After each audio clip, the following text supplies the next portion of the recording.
अनुसूचित जाती आणि नवबौद्ध समाजातील नागरिकांसाठी योजना. सामाजिक न्याय आणि विशेष सहाय्य विभाग, महाराष्ट्र शासन. अनुसूचित जाती आणि नवबौद्ध समाजातील नागरिकांसाठी समाजहिताच्या विविध योजना प्रभावीपणे राबवण्यात येत आहेत. विद्यार्थ्यांना गुणवत्तापूर्ण शिक्षण आणि सुरक्षित निवास मिळावा यासाठी शासकीय निवासी शाळा आणि शासकीय वसतिगृहांची व्यवस्था करण्यात आली आहे. यामुळे विद्यार्थ्यांना शिक्षणासाठी आवश्यक वातावरण आणि संधी उपलब्ध होत आहे. तसेच विद्यार्थ्यांना तांत्रिक शिक्षणाच्या संधी मिळून रोजगाराच्या नव्या वाटा खुल्या होत आहेत.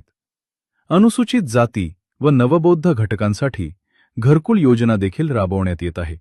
स्वतःच्या जागेवर घर बांधू इच्छिणाऱ्या पात्र लाभार्थ्यांना या योजनेच्या माध्यमातून आर्थिक सहाय्य दिले जाते, ज्यामुळे त्यांना सुरक्षित आणि सन्मानजनक निवास मिळतो. विभागाच्या माध्यमातून या योजनांची प्रभावी अंमलबजावणी होत आहे.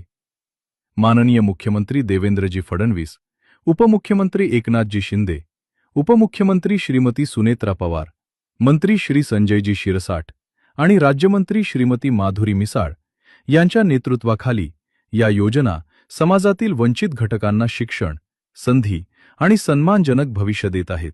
समतेच्या विचारांना बळ देत महाराष्ट्र प्रगतीच्या दिशेने ठामपणे पुढे जात आहे.